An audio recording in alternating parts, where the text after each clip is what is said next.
My name is Chelsea, and I'm 21. This is a confession I've buried deep. Not for friends, not for lovers, not even for the mirror's unblinking stare until now. I'm addicted, but not to the usual suspects. No drugs, no liquor. My obsession is quieter, more private. My vibrator. For years, it's been my sanctuary. A ritual woven into my nights like thread through a needle. That was before him. Before Jake. At 18, loneliness gnawed at me like a relentless tide. A craving I couldn't name. The toy arrived in a plain box, a sleek pink secret that fit my palm perfectly. Its first buzz jolted me, filling the void inside. What began as a weekly escape became a nightly necessity, as essential as breathing. By 21, it was my lifeline. Without it, sleep eluded me, and the hunger grew sharper. Jake was my mother's new husband, a man who slipped into our home with the subtlety of dusk. She'd swiped right on some app, and within weeks, he was sprawled across our sofa, eating from our plates, his presence as natural as the walls around us. I resented it at first, a stranger invading my quiet, especially one with storm-gray eyes and a voice that rolled like thunder over the hills. I noticed him, tall, broad, with a jaw sharp enough to cut glass and silver-streaked hair that hinted at forbidden allure. His tattooed arms were a canvas of strength, veins like rivers under his skin. I'd linger in the hallway, watching him lift weights in the garage, sweat glistening on his skin. It was wrong, but the heat inside me didn't care. My toy became a stand-in, its hum a faint shadow of what I craved, him real and rough. One night, as I surrendered to my ritual, legs parted, the toy's pulse my only lifeline, my thoughts wandered to Jake, his rough hands, his gravelly voice. His name slipped from my lips, a whisper lost in the dark. But when I opened my eyes, he stood in the doorway, the hallway light casting him in sharp silhouette.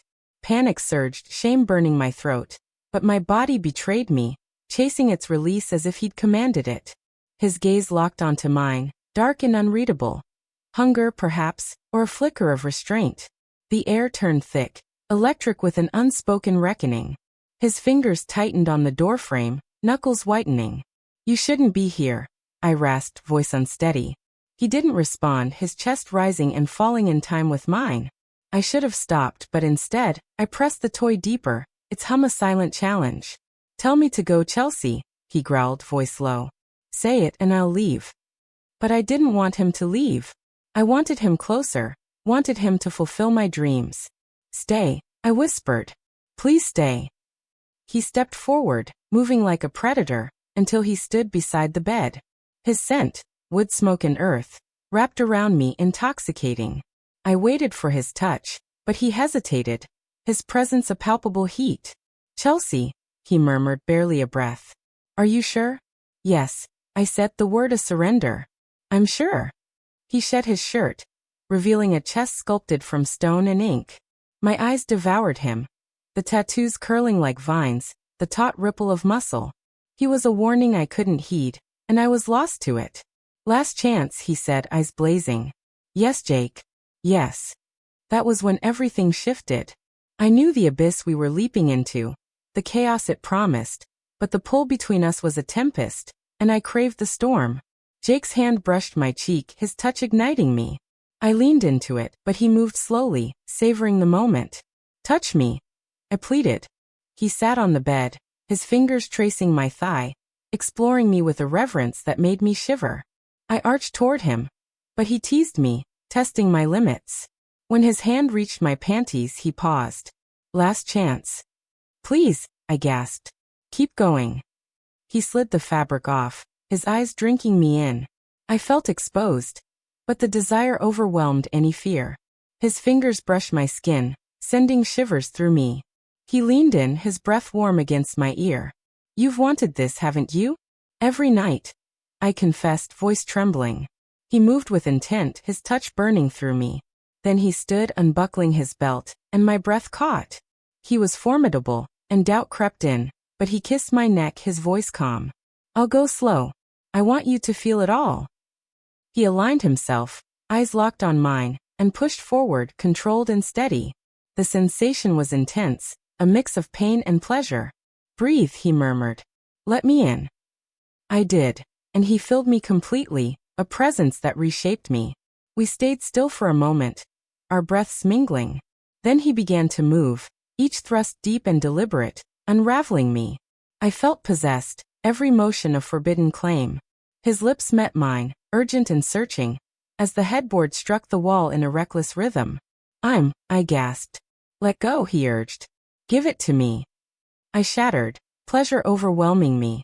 He followed, gripping me tightly, a groan escaping against my skin. We fell together, entwined, the weight of our actions settling in the silence. It began with my vibrator. Now it's him. Jake, my stepfather, my undoing, my obsession. His name alone sparks a shiver, and what we've done should cloak me in guilt, but it only stokes the fire. Every look, every fleeting touch, every stolen second is a drug I can't refuse. We became reckless, sneaking around my mother like shadows. Some nights he'd slip into my room, his hands exploring as I pretended to sleep, only to surrender to him. Other times he'd wake me with whispered words, his body already against mine. Tell me what you want, he'd murmur, and I'd reply, you. Just you. It wasn't only physical. He'd draw baths, washing me tenderly before taking me against the sink, or lead me to the garage, lifting my skirt and claiming me on the workbench. It was dangerous, thrilling, all-consuming. I left my vibrator behind. It couldn't compare to him. One afternoon, I found him in the living room, shirtless and sweaty from a workout. He smirked. Missed me. I dropped my bag, heart racing. You have no idea. He pulled me onto his lap, kissing me fiercely. I ground against him, desperate, and whispered, here.